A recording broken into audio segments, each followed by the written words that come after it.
Hey guys, how you doing? I want to thank everybody who is here live today and everybody who is watching. It's been pretty eventful last couple of weeks, and we had the biggest number of RSVPs and the highest number of questions that uh, we ever had. um, what's your angle? I'm Eric Bramlett and Max I'm Lehman. Max Lehman. And to get started, we're going to try to keep this, free flowing, conversational, but we also want to cover, the questions that people asked. There were over 150 questions that were submitted. So we're obviously not going to be able to run through every single one of the questions.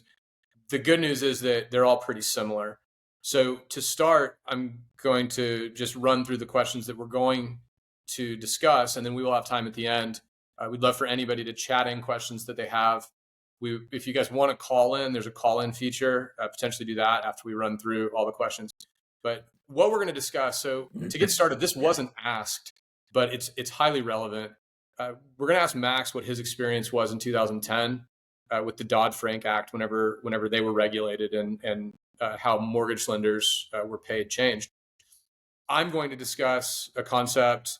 Anytime you predict a scenario, what's going to happen, it's either going to be possible, plausible, or probable. And I'll talk about what that means. And we like to label, any prediction one of those three. Question of what are the actual process changes versus the predominant discussion in the media. Those are two very different things. Also very different from what's being discussed in the real estate community. And then we're going to talk about, do consumers prefer to use an agent when they buy?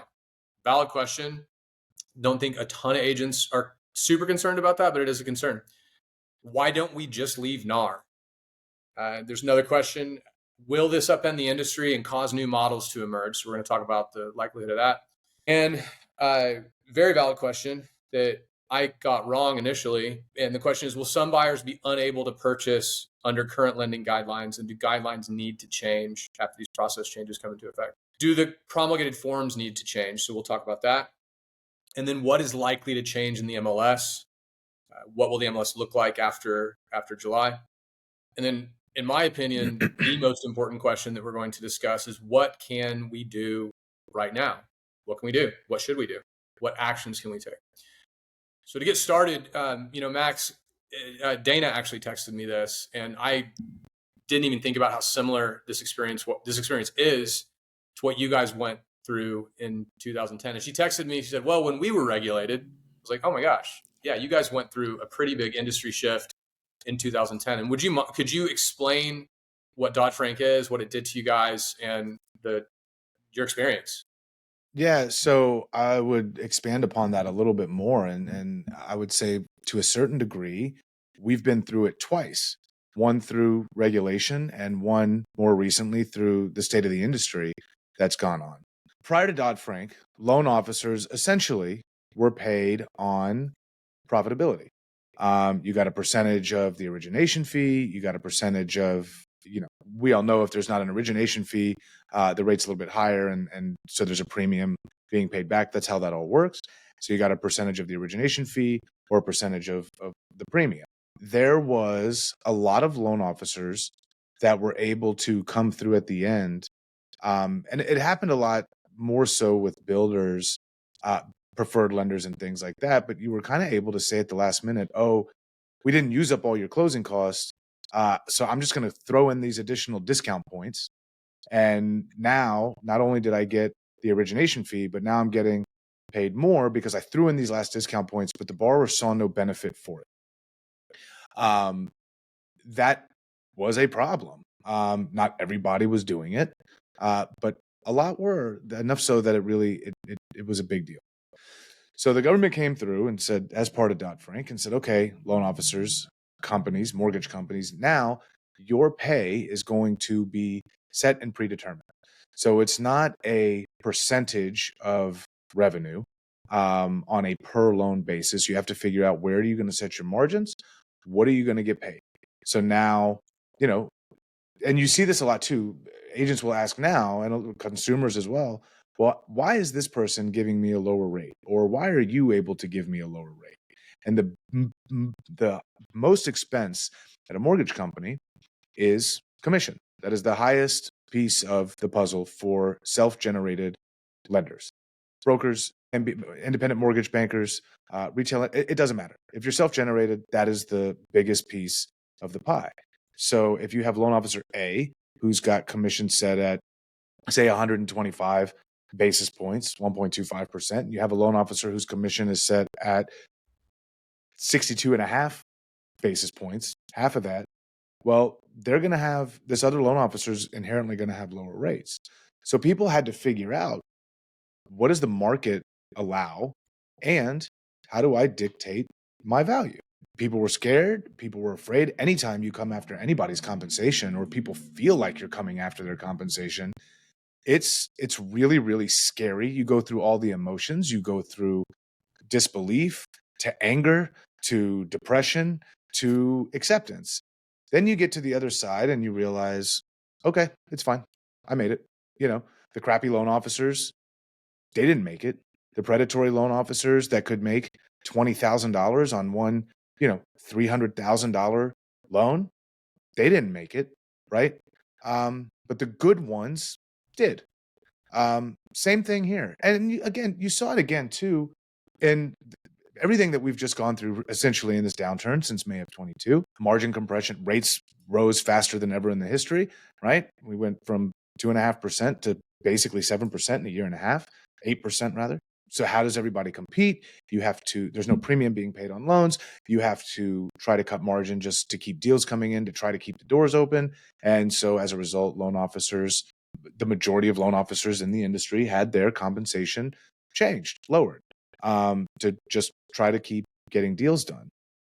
Now, I think it's important to note too, not all change is bad change. We worked through the Dodd-Frank stuff.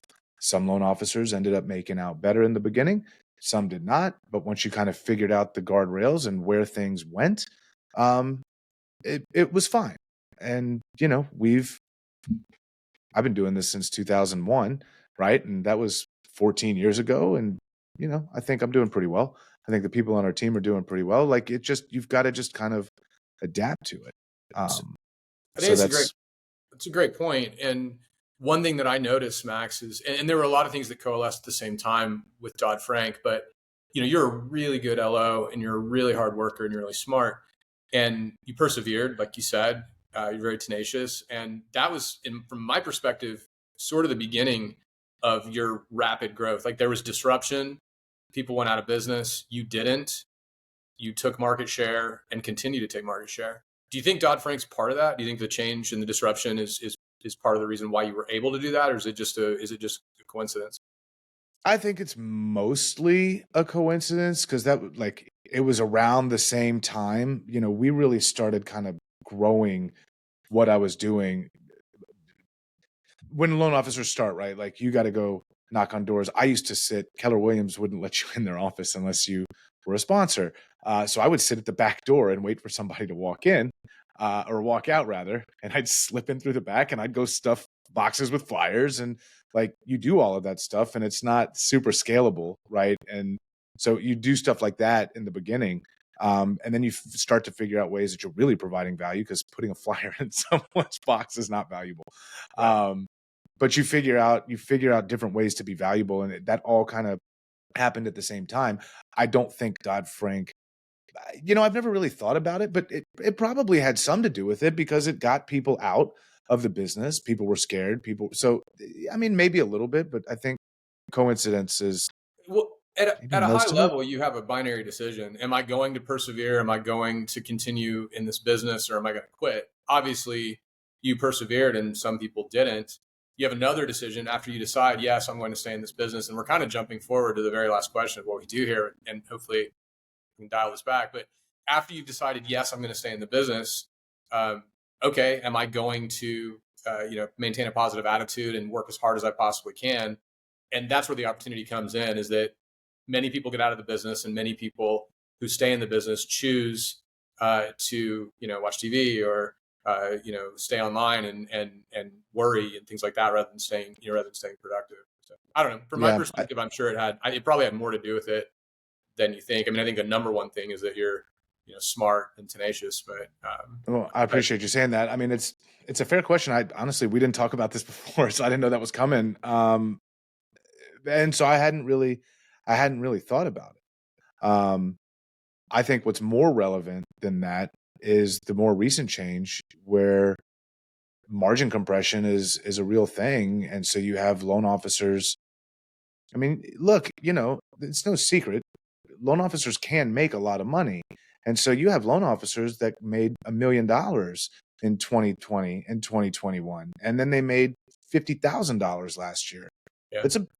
That's a big deal. How do you got to be able to survive and adapt. And so, well, I think, that's the margin compression, which I was unaware of until this happened. I didn't know that you guys dealt with that, every day, basically. That was a huge shift for you guys as a recent, very recent shift. And I think that's something that, negotiating your pay and knowing what you're worth and communicating that value is ultimately what this is all about. And I think we'll talk about that in just a bit. But it's something that everybody in every other industry has to do, and buyer's agents haven't had to, and now they're going to have to. I don't want to jump forward to that. I want to discuss for a second this concept of possible, plausible, and probable. I get tongue twisted with it. So I call it possible, plausible, and likely.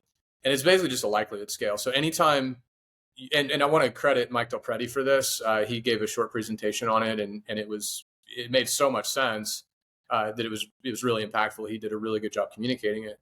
So anytime you talk about a prediction, you're hypothesizing what will happen. And this happens in the news quite a bit because a considerable amount of the news, it's predicting what's going to happen soon. Things are either going to be possible, plausible, or likely, right? And if it's possible, it has a greater than 0% chance that it could happen. And I'll use kind of real world examples here. So it is possible that I could become the president of NAR, next year. That's possible. It's not plausible or probable at all. I could also say it's possible that I could, become the president of the United States, and that's also not plausible or probable, but it's possible. It's greater than 0%. Then you have plausible. If you have to put a number on it, plausible is probably like greater than 20%, something like that. But an easier way to define plausible is that the story makes sense. You're like, oh, okay, I could see how that could happen. So using that, as an example for that, I could be on the ABOR, board of directors next year. That story makes sense. Like Eric could petition it and, get on there. But it's not probable. Probable means that it's a greater than 50% chance that it could happen. And I could tell a bunch of jokes on why it's not probable, starting with that, I would probably choose rock climbing over going to a meeting, and they'd probably kick me off. But that's why that's not probable, is that the story makes sense, but it's probably not going to happen. Probable is greater than 50%. It is probable that I will continue to be the broker of Bramlett Residential for the foreseeable future, right? That is something that is highly likely to happen. It's greater than 50%, probably greater than 90%. Whenever we look at predictions, we do need to label this, and we do need to talk about, okay, is this plausible or is it probable, right? What's interesting is that things that are plausible and not probable are very exciting to talk about. So if you have something that, like, the story makes sense, you could see how it could happen, but it probably won't happen, it's discussed a lot. And what isn't discussed is that it's probably not going to happen. It's not highly likely. It's something you need to consider. It's something you should maybe plan for a short period of time, but you shouldn't plan your business around it. You should think about it in terms of, oh, if this happens, this is how I would react to it. Have some sort of contingency plan. What did you say, Max? You just have to have some sort of contingency plan, because you never know, right? Right. So, yeah. So I think I like to label a lot of these questions and a lot of these predictions with, everything's going to be probable. Otherwise, everything's going to be possible. Otherwise, we're not going to discuss it. A lot of things that are discussed are plausible, and they're not likely. They're not probable. So we'll start running down the questions a little bit more. So let's discuss first the actual process changes, and then we'll talk about the predominant discussion in the media and the real estate community and how those things differ. Max, would you like to talk about the process changes? I know that you know them. Yeah. So as I understand it, it's probably good for me to say this, because maybe I don't know them as well as I'll correct you. But essentially, brokers can no longer list what the compensation to a buyer's agent will be on the MLS. Correct. That does not mean that sellers cannot pay buyer's agent It does not mean that buyer's agents are required to write a check to their buyer's agent. Essentially, a buyer's agent will not be able to say our services are free to you. A buyer's agent will likely have to discuss and show what their value is for the compensation that they're receiving. So I'll correct that just a little bit. You got it mostly right, right? So it's not just probable that they'll have to have the compensation discussion in the settlement agreement. And by the way, this entire podcast we are discussing the proposed settlement agreement as though it will be approved. It's highly likely it will be approved, but if it's not, then there will be changes, and we will pivot and we'll discuss them. It's a certainty that if you're a buyer's agent, you now have to have the commission discussion earlier in the process with your buyers. Part of the settlement agreement is that buyers and buyer's agents have to enter into formal written buyer's representation agreements. And those agreements have to, this is in the settlement, they have to explicitly state how much the buyer's agent will earn. This is an interesting one that's been missed a lot too. Buyer's agents are no longer allowed to earn more than what is stated in the buyer's rep agreement. So in the past, if you had a buyer's rep agreement, which many people did, you would write in 3% or whatever your dollar amount was. But if you took them to a builder and the builder was offering a bonus, jackpot, you then get to earn the bonus. You no longer get to that. You nailed it on MLS. They're not allowed to list the commission in the MLS anymore. And that's where most of this fear comes into play, because in the past, buyers agents just knew they're going to get paid and you never had to talk about it. You mentioned that sellers can still pay the buyer's agent commission. I would also add that the current situation where a listing broker is paying the buyer's agent commission, that still exists. That can still happen. So the same agreements that we have always signed with sellers that say we're going to charge you 5% or 6%, we're going to pay the buyer's agent half, or we're going to pay the buyer's agent 3%. Those agreements are 100% still valid. What a buyer's agent has to do now is they have to determine exactly how much they're going to get paid with their buyer. And then when they're showing properties, they have to figure out what are they advertising that they're going to pay the buyer's agent. From my perspective, and obviously I'm not a real estate agent. This is not how I get compensated. So again, I do know what it's like to have people come after your compensation and deal with these changes. I know to everybody in the industry, it is a very big, scary ordeal. What I think, to use your words, is the most likely outcome is it's mostly business as normal, with a few modifications. And we talk about guideline changes and contracts and things like that. So there's going to be some there'll be some modifications to stuff. But at the end of the day, the housing market is one of the biggest pieces of our economy in general, and realtors hold the key to that, right? Like, this is going to be figured out. People need buyer's agents. They do. Look, you have a seasoned person out there. We were talking yesterday. If you go and buy 15, 20 houses in your lifetime, you probably have your own real estate license and don't need an agent. Yeah. But most people buy 2, 3, maybe 4 houses. I mean, and we have wealthier people that maybe they buy 5 or 6 investment properties. But I'll talk about that piece in a second. When you look at just the life cycle of, I buy my first house, I buy my step-up house, I buy my retirement house, and maybe one other in between. You don't do this very often, right? You don't. Who's going to walk you through it? What do I need to do in this process? Am I offering a fair price? Am I overpaying? Am I lowballing? And this deal is not going to happen. Now we're under contract. I have to get an inspection. Every single person that's ever seen an inspection knows that they look really, really, really scary. It looks like the house is falling apart. You need a professional to help walk you through, like, this is not a big deal. This has changed the air filter. Oh, no, this is a big deal. This is a cracked slab. Oh, you're in Northwest Hills. You probably have cast iron. You're going to have to deal with that. There's all of those little things that buyers are going to need. So I agree with you 1,000,000%. And there's a couple of stats that I'll point out. And the first one, and it's not even a statistic, it's what you mentioned. It's most people buy 3, 4 houses in their lifetime. If you don't, if you're not say in the tech industry and you move around to different cities, you probably buy 3. You probably buy your, like you said, starter home, family home, downsizing home, right? Yeah. Say you're in tech, say you move 2 or 3 times. Okay, now you've purchased 5, 6, or 7 houses in your lifetime. That when people don't need guidance to purchase something or to sell something, it's when the product is inexpensive. You don't need help with that. The product is homogenous, meaning that they're all very similar, and you buy the product frequently, meaning that you've done it a whole bunch. So groceries, obviously, you don't need an agent to help you with groceries. Travel, in the 90s, you needed a travel agent because it was very difficult to book plane tickets. It was very difficult to book hotels.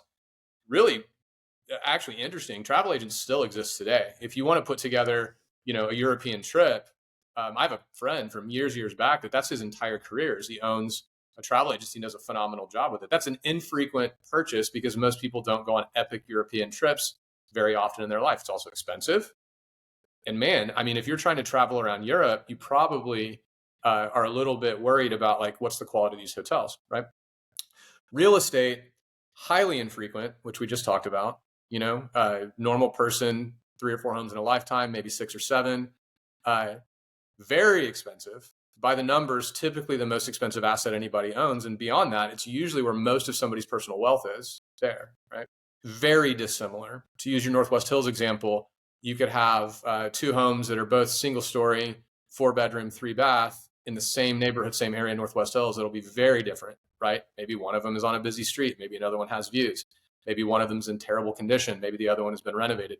Very, very dissimilar. So those 3 things, that's what makes the consumer want to use an agent. They want help with the purchase or they want help with the sale. It's a foregone conclusion that people like to use agents to sell the property and they negotiate the commission, right? This buyer's agency, we know that they like using buyers.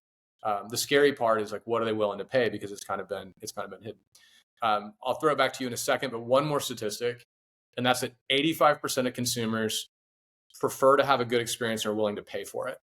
So 85% of consumers will pay more for something if it includes a good experience. The difference here, and the reason why there's so much fear in the atmosphere, is the 15% or the edge case who has, purchased 50 homes in their lifetime. They're really loud right now on social media.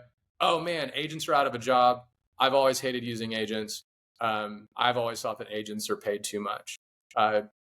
Somebody who cares a lot more about saving money than having a good experience, they're really loud right now. Oh, I've always thought agents are overpaid. Agents don't do anything but get you into a house. And that's who we hear from right now. That's my insight into that. I think a couple of things. When we talk about, you mentioned, if you're in tech, maybe you buy 7 or 8 or 9 houses. And so maybe you are more experienced. And maybe the thing to that is, okay, well, maybe they don't. But the other thing is too, if I move to Dallas or Pennsylvania or where I don't know these areas, great point. I need a professional. You're not experienced right? in that market.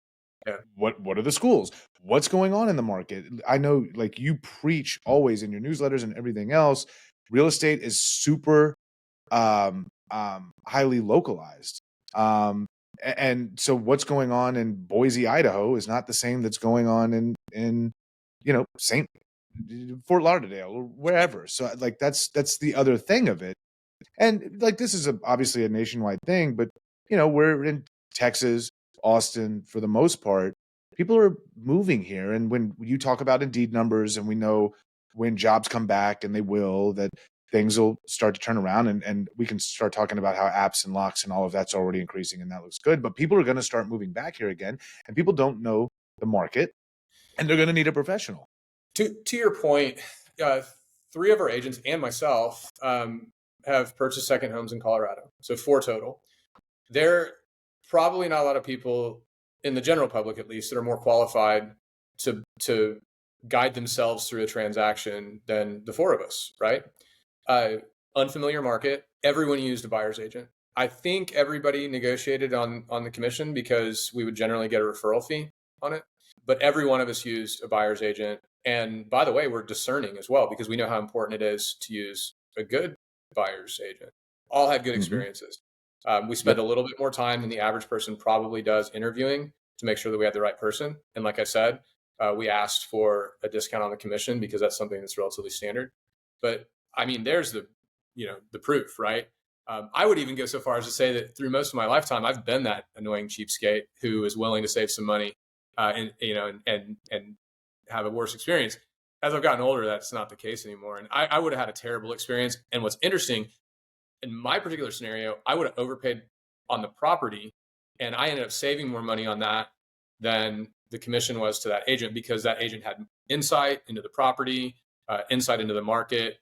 This was in 2019. Remember, the Austin market was probably 98%, purchase to list price. Their market was much lower. So I'll stop talking about my personal experience, but you will have a better experience buying a property if you use qualifying word a good agent. You hear a Yeah. lot online about bad experiences from a bad agent. You will hear online about a not great experience or even a bad experience that a good agent helped make a little bit better.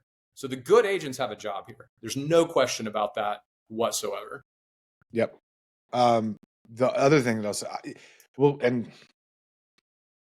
we'll talk about different models pop up. What does this do? There's always going to be disruptors that come in. So maybe other people will come in and try to do different things. Maybe they'll succeed. Maybe they won't. For a time, everyone thought that Amazon was going to replace the loan officer. They thought AI was going to replace the loan officer. But at the end of the day, people still need to talk to a human about strategy. Look, when you're putting down 20% and you make 300 grand a year and rates are 2.5 and it's a 30-year fixed rate, like nobody needs help with that. That's easy, right? But what happens when rates are 7%? And we need to talk strategy. We need to talk qualifying, and it's not just strategy right now. When I talk to a borrower, this is the first thing everybody says is what's your rate. And like saying what's your rate in our industry just means you don't have enough information to know what question to ask, right? The real question is strategy. What is your strategy? How are you strategizing, not just to put this deal together right now, but for the fact that there's likely going to be a refinance in the next 2 or 3 years, right? So like that comes back to value and all of that. Yeah. I have heard people throw out that, well, lenders should just get their real estate license and take both sides of the deal. Oh yeah. That works really well. Yeah. Right. Not the good ones. Both sides. I've seen realtors say, "Oh, I'm just going to get my mortgage license." So I'll tell you an interesting, like not, and it's interesting because it's mine. Whenever I was young, brand new, like 23, my uncle owned an insurance company, and so I was like, "Oh man, I can just get a kicker on every single deal." I'm only doing like 6 deals a year anyway, so everyone's highly valuable. I got my insurance license. Yeah. Here's your policy. Here's your policy. And then the questions started coming. I was like, oh my God, like I'm the worst insurance agent in the entire world. Just let it go. Stop doing it. It's just a bad idea. Yep, that's right. And there's agents now that have their loan officer license and they try to work both sides of it. And it's a mistake. You need to be highly specialized in what you do. Right. Period. So I'm sure some will try. And I'm honestly sure that they will fail. So we have a question here, and if you don't mind, I'd like to move to it just to keep. We have so Yeah. many topics, and I think you and I can talk about, the importance of good service providers in general, and how good service providers will always have a job. We can make that an entire show. The question is it plausible that brokerage services will move to more of a professional service model, and then describes the model. So what I'm going to liken this to is the question that says, will this upend the industry and cause new models to emerge? That's been a big part of the discussion that I think is not a great thing to focus on because it is, go back to plausible and probable. It's barely plausible, barely. That story makes sense, but it's not probable in any way, shape, or form. And the reason why it's not probable is because those opportunities have existed at least since I've been in the business, so 21 years.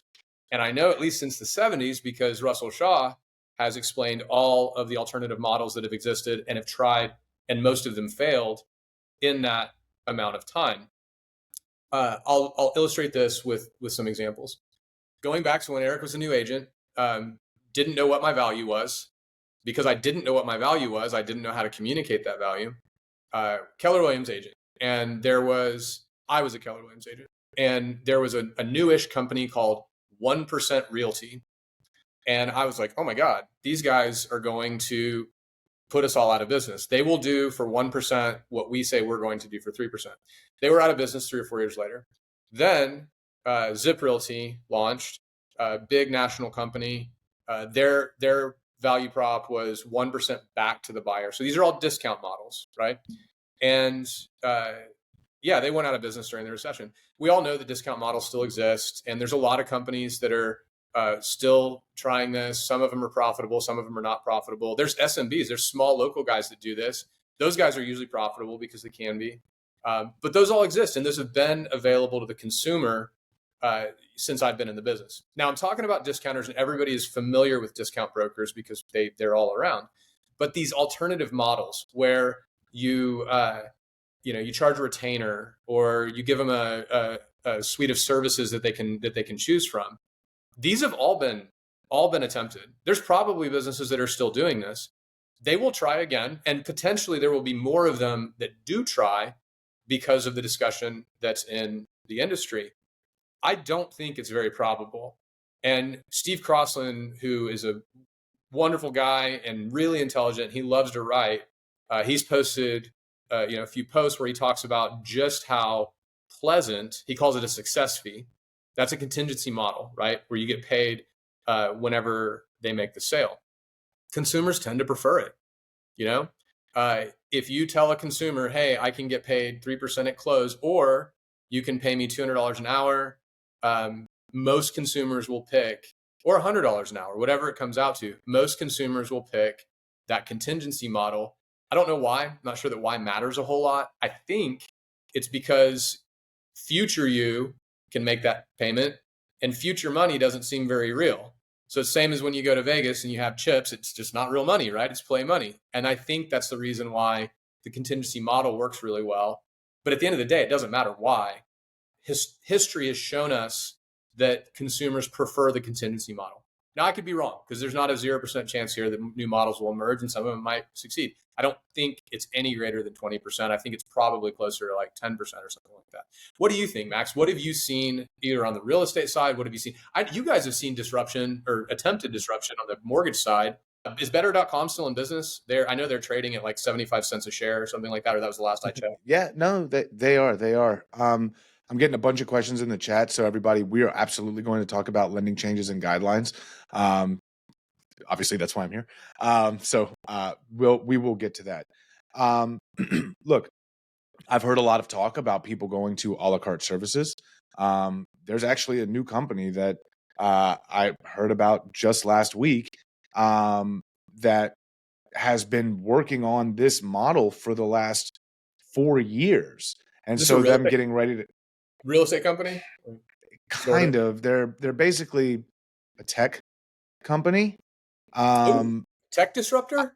No way. I'm not I'm not here to promote them. I'm not going to say their name, and I don't know if it'll work or not, but they've been working on this model for a long time, where a buyer can go in and essentially say, okay, this is what I'm looking for, and get, if you want us to just show you X amount of homes, we'll charge you, 30, 50, whatever dollars per home for 10 homes or whatever.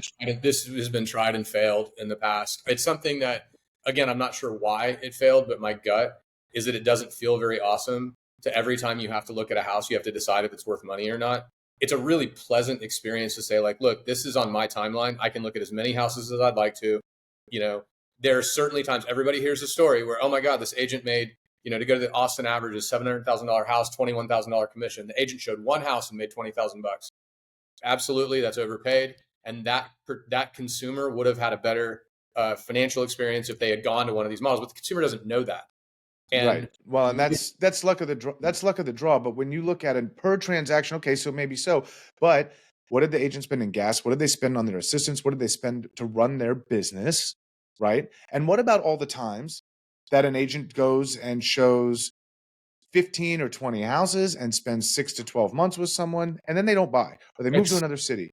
So you can't look at it as an agent's overpaid because this one scenario, because on the other side of it, you have all this other cost that's been incurred. Do you want to, again, go ahead. no, I was going to say, I mean, it's something that we can, I mean, I don't think it's probable in any way, shape, or form. And I think it's barely plausible. And that's just because history has shown us that these have been tried. And they've been tried, by the way, whenever tech has been mature for a long time, right? We've been able to find properties online for 20 years. You've been able to schedule showings online for 20 years. And this is not, I mean, the new settlement statement doesn't change that in any way, shape, or form. Going back to what you said a second ago about agent cost, right? That's another part of the market, is what are agents willing to work for? And that changes, right? Newer agents that are on their way up and not as experienced, and here's the magic piece, don't have that much business. They are willing to work for less than experienced agents with a lot of business. When you have a lot of business coming your way, usually because you're really good, you're not going to work for less money. It's the reason why some attorneys charge $2,000 an hour. Some attorneys charge $200 an hour, right? If I have a really important legal issue, you can bet I'm not going to go for the $200 hour attorney. I'm going to, and hopefully Adam's not watching because he doesn't charge $2,000, but he certainly charges more than $200. There's no question about that. Can we move? I want to say one other thing, and then I want to move over to guidelines. So we go back to your scenario where they showed one house, they made $21,000. Well, fine, but you also don't know what did they, to go back to, is there cracked slabs? Is there cast iron plumbing? Is there, old wiring? Is there all these other things? So this agent made $21,000, but did they save the customer more than $21,000 based on all the things that they helped guide them through? Probably so. So even still, like, it's not fair to say they're overpaid because they just did this one thing on this one transaction. And I had a repeat client, an investor who, very, very mechanical guy, knows how to build houses. He's actually an agent now. And I sold him one house, and it was over in Windsor Hills. And I said, look, we have to get a static test done on this property because everything here is built pre-70. And there's a great chance that there's a sewer line break here. Go, figure, there was cast iron plumbing. And he ended up using me for 4 or 5 purchases until he ended up getting licensed himself. And he told me, he said, you saved me so much money on that first deal that I wanted to make sure that I didn't miss anything on the future deals. Right. So going back to it, be good. And if you're really good, then, your job is safe. You will be paid. And then you're going to have to develop some skills, if you don't already have them, that have to do with communicating your value and not being afraid to talk about how much money you make. And we'll get to that in just a bit. Max, guidelines. You and I talked about this. I got it totally wrong in the beginning because I thought 12A1B was the answer to this. But please talk about how we can. So the question is, will there be big problems, for certain types of financing under the new settlement agreement? What does Max Lehman, the mortgage expert, say to that? Fannie Mae, Freddie Mac, Ginnie Mae, where government loans go, jumbo banks, they're probably not going to change the guidelines. They are probably not going to allow people to roll in agent commission into the loan amount. And they don't need to, because the way everything is done right now doesn't change. It is going to basically be business as usual. So when you buy a property, the contract currently states there is a checkbox. It says buyer or seller, who's paying for the title policy. Buyer or seller, who's paying for the survey. At the end of the contract,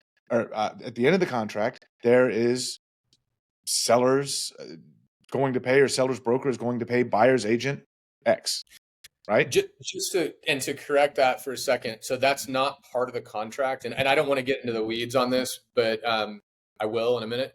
That's actually an informational. So there is another method that we have to use right now under the current forms. But please keep going, because conceptually you freaking nailed it. I just didn't want to start getting comments that, oh no, that's not part of the contract, that's incorrect. So sorry. That's fair. That's why you're the broker and I'm the mortgage lender. Barely.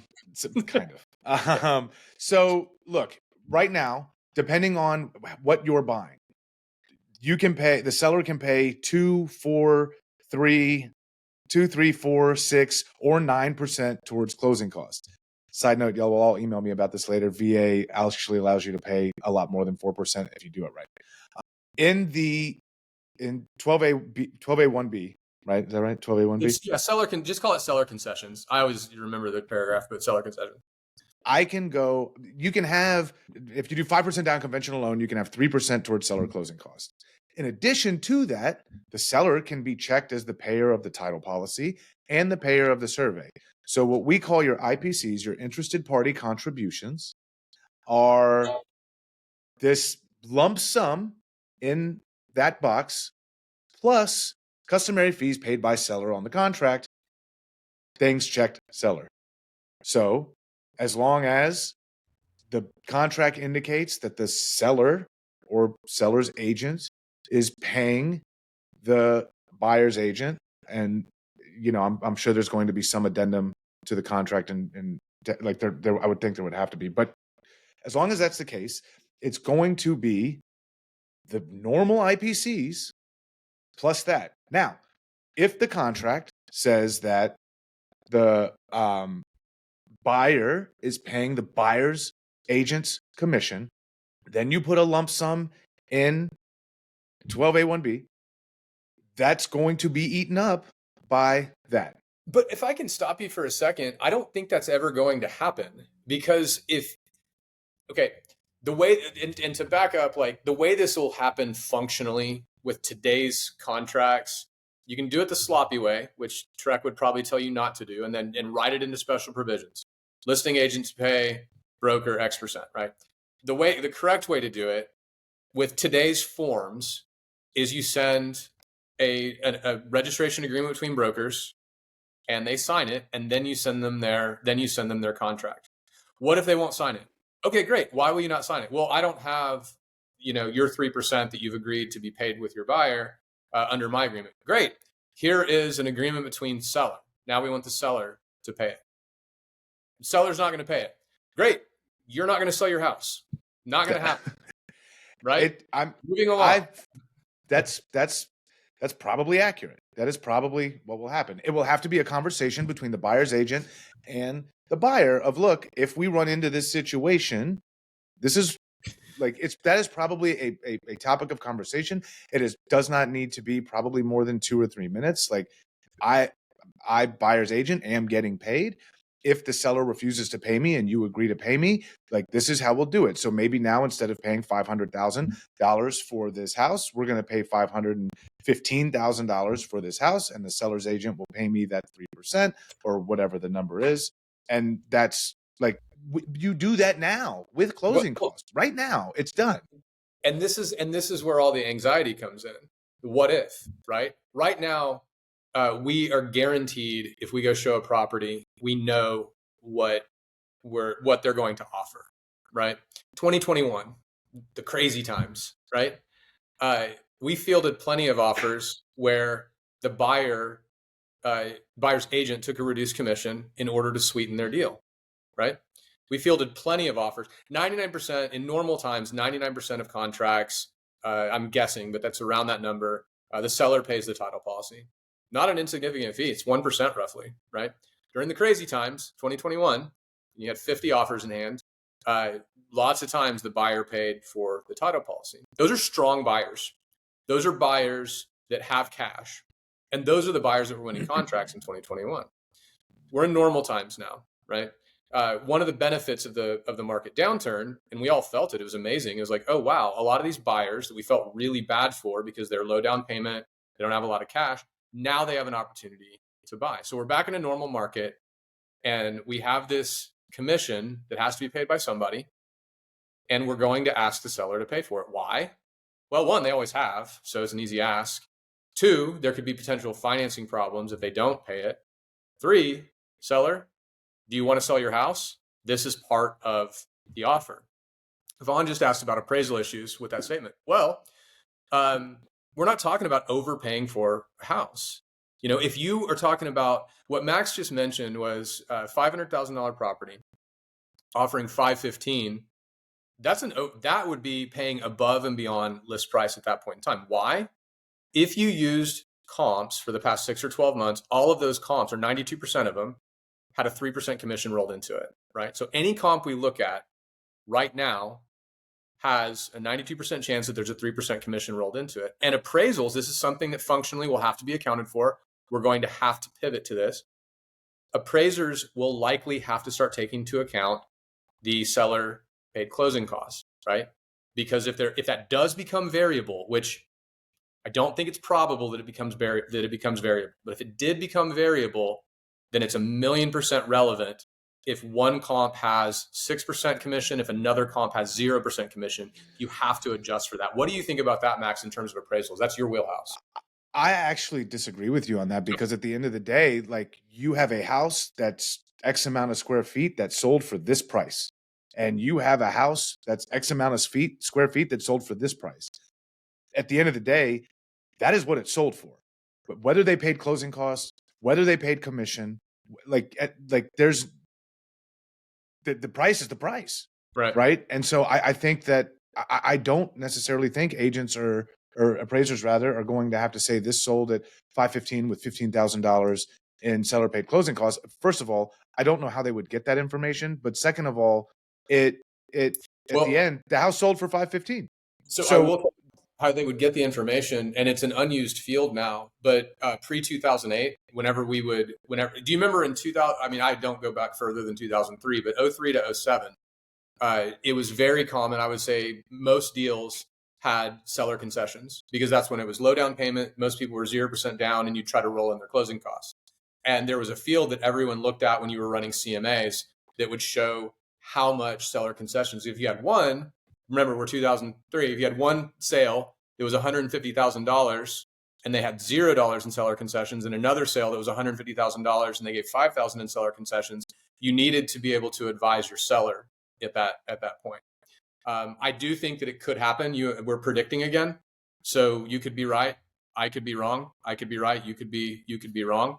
But we're hypothesizing scenarios, or we're coming up with scenarios that are problematic, that requires a big change in the way business is done, a big change in the way in what sellers are willing to do to sell their properties.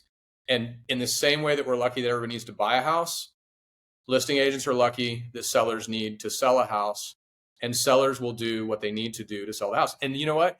If you have a highly competitive scenario where you have 3 offers in front of you and one of them doesn't have a buyer's agent, in the same way that you would adjust if that person said, I'm going to pay the title policy, you will adjust if there's no buyer's agent commission on that deal. Yeah, but you do that now anyway, right? Like, I see buyers all the time say, I shouldn't say all the time, but there's plenty of buyers. They're like, I'm not using an agent. I'm going to take 3% off initially because they're not getting that 3% and I'm going to take it. So like that already happens.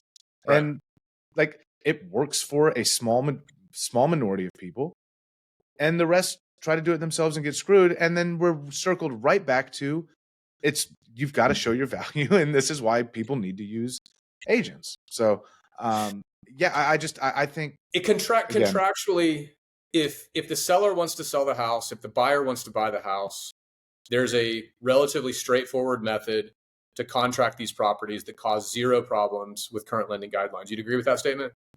Yes. There we go. Spend hours running through potentially problematic scenarios. Max loves answering email, so shoot him an email with the problematic scenario. So Vaughn, I do agree with you. Appraisals are something that will need to be discussed and accounted for, but more importantly, I think that it's a listing agent's job, whenever you present comps to people, to explain to them that all of the comps they're looking at have a 3% buyer's agent commission baked into it. And certainly we'd like to get you a higher price, and we'd like to get you a higher net than this. And if we have 3 offers in front of us and one of them doesn't have a buyer's agent commission attached to it, you will absolutely take that into account. But right now, all the comps have that commission baked into them. So Yeah. So, and I think, we talk about, I said earlier, agents are going to figure this out. You can't not have agents. no, well, yeah, I mean, that's And the big scary, which I don't think is plausible in any way, shape, or form, is that buyer's agents just go away or consumer behavior changes. You hear everybody talk about Australia. You hear everybody talk about London. Oh, well, it's only 2% in Australia. It's changing in Australia. The buyer's agents are becoming a thing in Sydney. London, do we want to go back to a 1,000-year-old process? It's a really, really bad experience there. And by the way, there's a lot of other fiduciaries that have their hand in the pie over there too. So they're not one-to-ones. And right. buyer's agency's only been around for around 30 years, and consumers really like it. They really That's like right. it. Yeah. Well, and I think, some of this change, you tell me, I mean, I kind of know your answer because we talked about this before, but having something on the MLS that says, buyer paid closing cost or some cryptic way that everybody's going to go get it. Like there's some. It doesn't even have to be cryptic. And like, let's talk about that for a second, because, okay, what does the settlement say? The settlement says that you can no longer advertise a buyer's agent commission on the MLS, right? Right. You're familiar with ALN, right? Austin Luxury Network. Yeah. There's no buyer's agent commission offered on ALN. That luxury market has operated with that scenario for, I don't know, as long as I've known about it. So, 7 or 8 years at least. And I'm sure it's older than that. Yeah. And you go to it and you say, yeah, I'm getting a 3% commission. What's interesting, and I don't think this isn't going to happen because we have to have buyer's rep agreements now. A lot of those buyer's agents don't have buyer's rep agreements. Most of them are operating on, the honor system whenever they show properties, and it kind of works itself out. I think that's sloppy, by the way. I think that having formal agreements whenever you're talking about a $300,000 commission is probably an important thing to do. But if you want to look at a market that looks a lot like what the MLS will look like, there it is. It's right here in Austin. Yeah. It's worked. So I didn't realize that wasn't on there anyway. So right. Going back to contract changes, because it's relevant to what we just discussed, it is highly, highly probable, almost a certainty, that we will see contract changes. I know for sure we're going to see contract changes on the buyer's rep agreements, because we can no longer take bonuses, and the buyer's rep agreements from ABOR and from TAR they both reference bonuses. That has to go away. Nicole's telling me BAC was added to ALN. It hasn't always been there. But the contract changes they're almost a certainty. What I think it will look like. Sorry to cut you off there, but I have a question about that, because you see most of these bonuses from builders. Yeah. Builders aren't so can a builder now no longer pay a buyer's agent a bonus for bringing clients? How does that work? Yeah, so there's a little bit of room for interpretation, but I'll message everybody the provision. I want to thank Steve Crossland for pointing this out, because he looked at the 108-page agreement and went straight to, I think it's Appendix B. I'll probably just share Appendix B with everyone, because those are the process changes. But it's pretty cut and dry that buyers agents can only earn the explicit amount stated on the buyer's rep agreement. So if you have a buyer's rep agreement and it says 3%, then the builder offers 5%. Like, no, you're not earning that. What happens to the extra 2%? Well, when you present the offer, hey, guess what? You get an extra 2% closing costs. That's the benefit to the consumer on that side. Mm-hmm. It also means that whenever we have these buyer's rep agreements and NAR decides that they only want to pay 1%, that extra 2% has to be accounted for. So in the past, the builder bonuses, they always felt a little slimy, but they were just part of it. And you would have some deals where you earn 5%, and you'd have some deals where you earn 1%, and it all sort of worked out. And this is going to be much more transparent. The bonuses they're effectively gone unless it changes. So that's a really good question. Hillary just asked, can a buyer's rep agreement be amended? Absolutely. Just like a listing agreement can, I've had sellers that have tried to ask me to reduce my commission because we've been on the market for 2 months. Those scenarios, like, they didn't listen to pricing, and I told them no. I mean, I said, guys, listen, I appreciate that. I hope that I'm sorry that this hasn't gone the way that you want it to go. No, I'm not going to reduce my fee because this is taking longer than we both would like for it to take. Right. Yeah. On the buy side, I think you'll be surprised pleasantly that most human beings don't come after your commission, immediately. That is not the knee-jerk reaction to most people. It could certainly happen. And we had an AMA with Russell Shaw yesterday. He had a lot of wonderful things to say, like he always does. And what he said towards the tail end is, whenever a buyer wants to negotiate the commission, you need to have had your decision made well before you answer them. The time to decide whether or not you're going to reduce your commission is not when they ask that, right? Yep. So you need to know, like, what's your policy? I'll tell you. So I don't have any experience negotiating my buyer's agent commission other than saying no, because it happens so infrequently.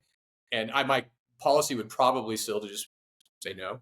But my policy on sellers was always that I would meet them in the middle at 2.5 if it was a good listing. I would never go to 2. And the reason that I made that decision was because one year I did go to 2, a whole lot. And we looked at it in retrospect and we said, okay, all of our 2% listings were problem sellers. They were all pain. And so we use it as more of kind of a jerk filter. And so that was my policy. Great listing. I want the listing. I might go down to 2.5%. That's what I knew I would do. You're talking about renegotiating a buyer's rep agreement. What's your policy? If somebody asks you to reduce your commission because they put an offer in the first showings that they went out, you went out and showed them 3 houses, and then they come to you and say, hey, look, I know you said you were going to get 3%. It's pretty easy money. Would you be willing to go to 2? What are you going to do? Think about that now. Those are really, really good scenarios to hypothesize. Those are good policies for you to come up with and then stick to them. And you will be very pleasantly surprised that you will not lose very many deals, if any, whenever you stick to your policies. Yep. I agree. I feel like I was on a soapbox. Back to the contract changes, though. Yeah. So what's probably going to happen? There will probably be a paragraph added somewhere that says there is or is not a buyer's agent commission. If the yes box is checked, you'll probably have then a blank that says X%, and then another blank that said paid to this broker, and then 3 more check boxes that'll say paid by buyer check, seller check, or listing agent check. That's right. I guess, and again, predictions are always dangerous.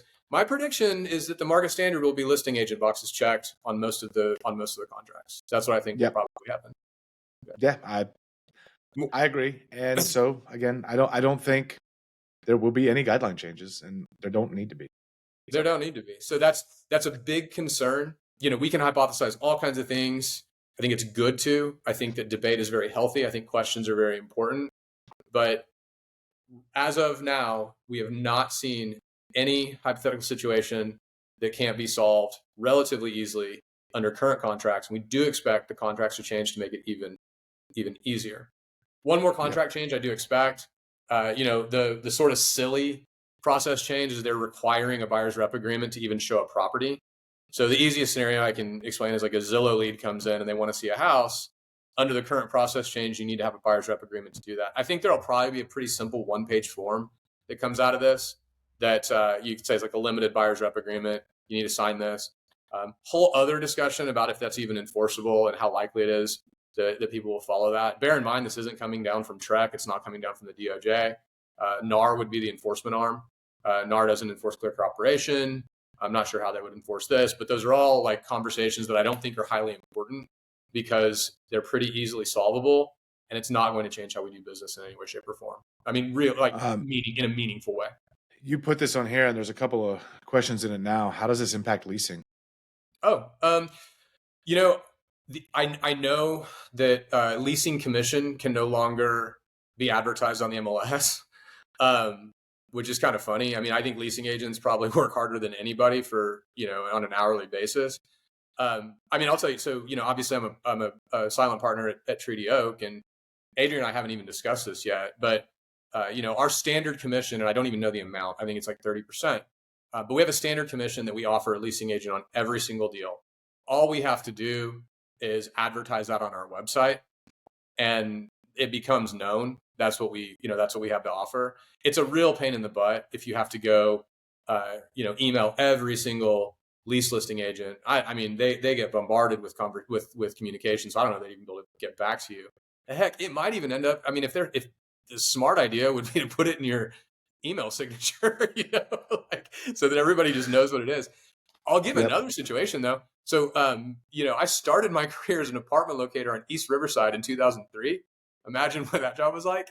And the apartment locating business, like, it's a completely a handshake deal. And every apartment offers different commissions, sometimes on different units, and it manages to run. So I think that you will be able to do your business. And I don't think there's going to be a lot of extra work. You will still get paid. People do need leasing agents. I mean, Yeah. tenant reps do a lot of work. Good tenant reps do a Yeah. ton of work. So Yep. Angie makes a good point too. She says, I think there will be significant and important. I think there will be significance and importance in the listing agent at the time of the listing agreement to also be able to speak to the value add of compensating the buyer's agent to broaden the buyer pool and avoid eliminating buyer pools who could have the best buyers in them. I very much agree with that. Like, it's all, everybody's going to be working together on both sides. I think the nailed it. statistic, the statistic that I need to know from NAR, and that I'd like to know, actually, you know what, we can pull this information from MLS, and I'll dig into it. We need to know the percentage of buyers that are represented, right? I mean, if 90, my gut is it's 90%. It's at least 85% the consumers that want to have a good experience, right? So the conversation becomes this: like, look, 85% of buyers use buyer's agents because they want to, not because they're forced to. They want to use them. If you don't offer a buyer's agent compensation, it's going to make your deal hairier. It's going to make it harder to sell this house. Don't you want to sell the Yeah. property? Yes, you do. Let's offer that. Let's offer that compensation. Yeah. I'm not. Go ahead. I'm sorry. No, I was going to say, like, I feel like we've kind of covered everything. Maybe we should see if anyone has any other questions, or unless you had anything you wanted to. I mean, I'll get back on my soapbox and say the same thing I've been saying since the downturn. Like, what can we do? I mean, what you can do is make your decision on what you will do given the likely scenarios here. Which, I mean, you use almost a certainty that you're going to have to use buyer's rep agreements. You're going to have to set your commission as a buyer's agent. You're a listing agent.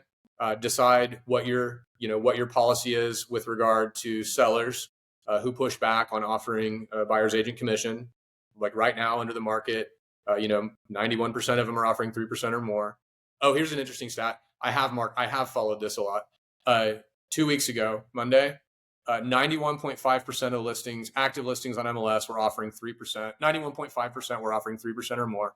Today, as of this morning, 91.2% are offering 3% or more. So that 0.3%, those are the sellers that saw the news and said, oh my gosh, I don't want to pay a buyer's agent commission anymore. Nothing's shifted yet. So you need to come up with your strategies, what you plan to do with buyers, what you plan to do with sellers. Come up with them now. Talk to some smart people, collaborate with your colleagues, and move on. That's my policy. Assuming that this will be approved, which it's likely to, this is what I'm going to do, and go back to work. Go back and call your clients, call your buyers, call your sellers. Steve Crossland, I mentioned him so much because he's such a great, smart guy.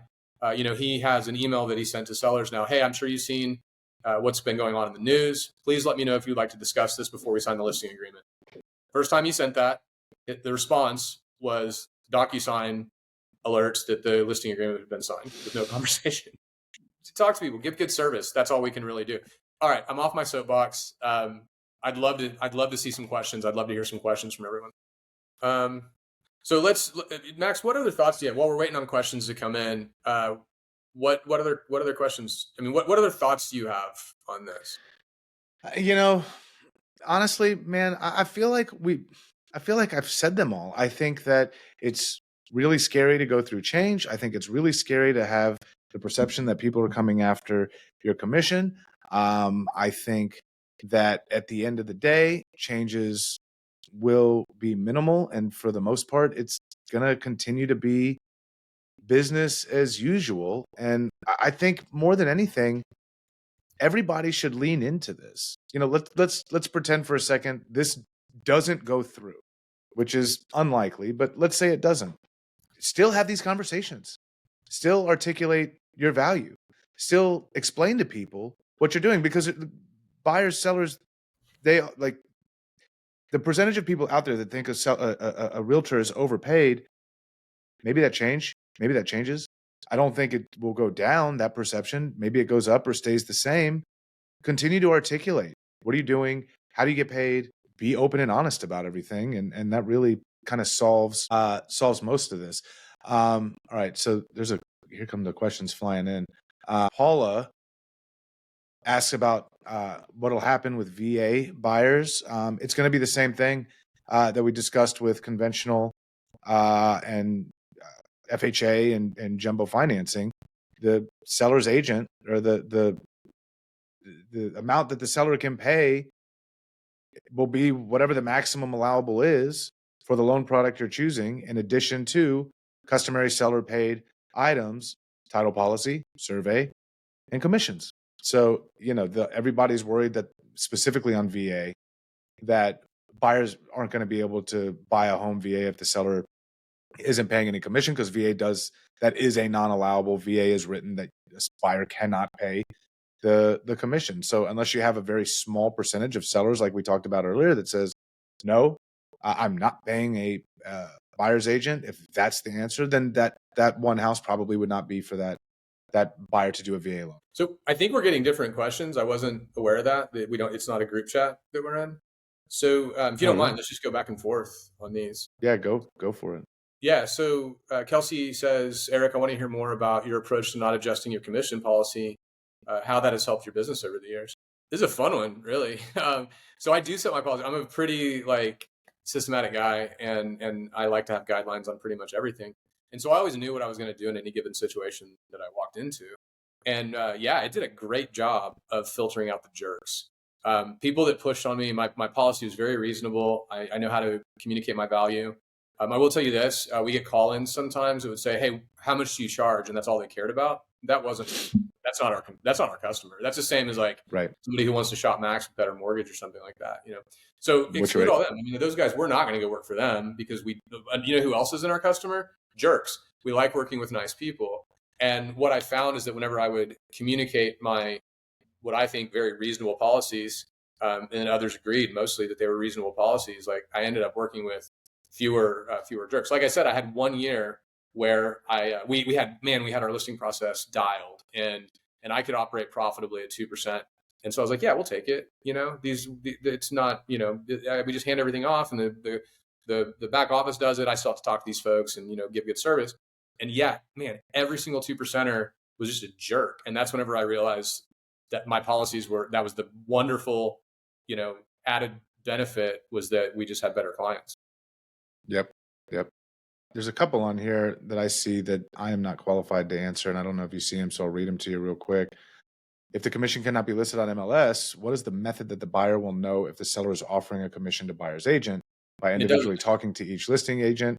The method is effectively, more than likely there's going to be another field where they say what closing costs they're willing to pay or something like that. Like a dollar amount.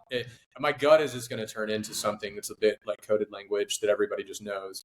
But then this is where it gets a little I can get out into the weeds a bit on this, but at the end of the day, it doesn't matter, right?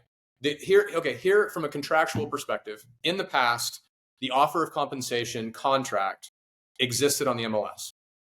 You knew you were getting paid because there was a contractual agreement between you and the listing agent that they were going to pay you whatever they advertised. There is still a contractual agreement that you will get paid. That is now between your buyer and you. That's why it's so important for you to understand how to communicate your value. And that's why it's so important for you to set your policies now. You have that agreement. It exists. You are getting paid, right? You bring this offer to a seller, your contract is a part of that offer to some extent, because you are getting paid whenever that contract closes. Only way this buyer will buy your house, Mr. Seller, is if you pay this obligation that they have. It's the same. I mean, think about it in terms of you put an offer in on a condo, and there's a $12,000 special assessment that lives out there, right? That is getting paid before closing. It is. Otherwise, no lender in their right mind is going to finance that. Who's going to pay it? Most of the time, the seller does. Seller, do you want to sell your house? You need to pay the special assessment. It's the same thing with commissions. This commission has to get paid because you have communicated your value. The buyer agrees that they're going to pay you for your services. In order for the deal to go through, seller, pay for this commission. You don't want to pay it? Moving on. What everyone will be pleasantly surprised with is that most sellers will be willing to pay it, because most sellers want to sell their houses badly enough that they will just look at the bottom line and they will take that into account with the rest of the terms in the offer. So as I kind of look through here, I think the biggest concern is not the general concern seems to be not that the seller's agent's not going to pay, but not knowing what they're going to pay. Right? Is it going to be 3%? Is it going to be 2.5%? Like what is so I think where people's anxiety is like, okay, so now I'm going to show my buyer these houses. We've agreed that I'm going to get paid 3%, but then we submit an offer and it says, oh, by the way, you're only going to get 1% or you're going to get 1.5%. Let me speak to that for a second. And I see the concern and I see the confusion. Right now, if you enter a listing into the MLS, there's a contractual agreement between you and any buyer's agent that the listing agent will pay that buyer's agent. There's also a contractual agreement that the buyer's agent will not ask for any more than that. That exists. It's an ethics violation if you present an offer and say, well, I know you've advertised 2%, but I want 3%. Today, under today's rules, that is a no-no. Moving forward, that is gone. There is no longer a unilateral offer of compensation. You can ask for anything that you want, right? So if the seller says, I'm going to offer 2%, great. I need to get paid 3%. I'm going to ask you to pay 3%, and it becomes part of your offer. What will emerge from this is a market standard. What most, not all, but what most sellers are willing to pay. Most sellers in Austin, the vast majority, are willing to pay the title policy. Everyone has spoken with it, or most people have spoken with a seller that says, well, I don't want to pay the title policy. I want the buyer to pay the title policy. Or you have someone that wants to outsmart the buyer and they say, hey, in our counter, we want to say that they're going to pay the title policy. And you say, great, we could also just counter back 1% lower. That's a little bit more straightforward. Let's do it that way. So we will see some market standards emerge the same way that the market standard in Austin with 91% of listings right now is 3%. But if you sell in Sun City, it's 2.5%. For whatever reason, it's been that way for years and years. So we will see a market standard emerge. You will know reasonably what you can expect, and you will know how to communicate that to your buyers whenever you present them with the buyer's rep agreement. Yep. I think we kind of hit first-time home buyers with a lot of cash and assistance commission payments. You know what? Molly has a great comment here. It seems to me there will be some turbulence while the less experienced agents work through their value prop. Some prospective clients will think paying less is worth it, but over time, the word will get out that you pay for what you get. Couldn't agree more. We've called this internally a temporary period of confusion, temporary period of turbulence. And yes, there could be a temporary race to the bottom from inexperienced agents who will ultimately go out of business that want to offer 1% or are willing to do things for much, much less. Over time, if that happens, over time, the market will correct itself. Experienced agents, people who've done this for a long time, you exude confidence. And you should make sure that you have a great script, a great elevator pitch on why buyers should work with you. And you should know exactly what you charge. You should know exactly what your policies are. If you do that, you're going to be in great shape for July. If you don't do that, you're going to be caught with your pants down in July. Yeah. But there will be some confusion to that point. John asked, do you fear a race to the bottom with realtors that don't know how to share their worth? That kind of, as an outsider, so to speak, because I'm not a realtor dealing with that, I think when you look at the agents that are saying, I do everything for 1% and I'm going to rebate 2%, I'm going to rebate like that, there's a place for that. And they do that now, but it's not, like maybe you have some more agents that do that are newer and don't understand how to articulate their value prop just yet. But I think something like that is going to be very short-lived. Yeah. It's just not like a race to the bottom is extremely unsustainable for the whole industry. I mean, how do you cut everybody? How do you go from a total of 6% to a total of 2%? Right?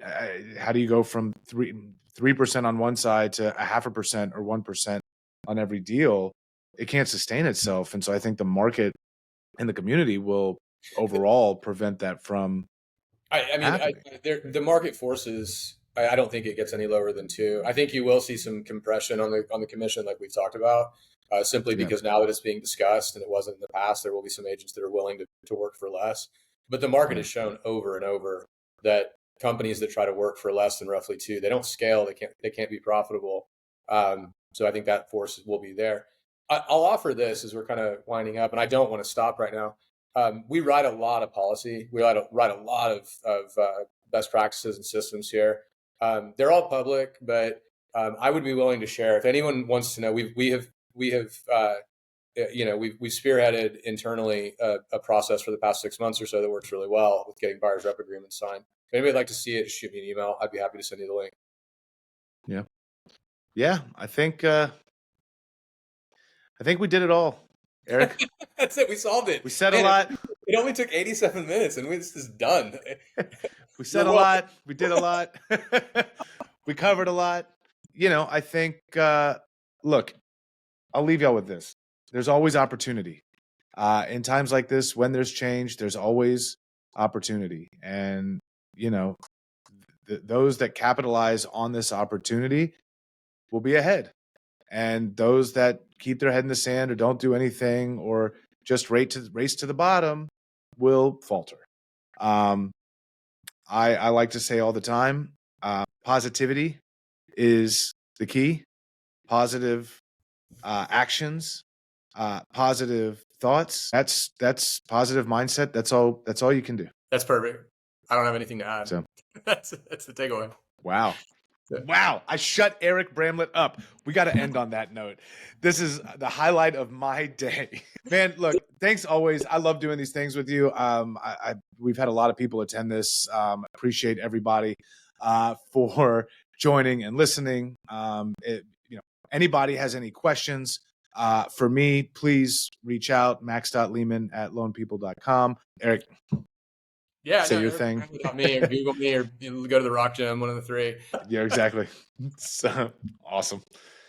Well, yeah. Thanks, dude. Yeah, thank you guys. Go out and be fruitful. Everybody here is doing the right thing by, staying educated. Thank y'all. Yeah.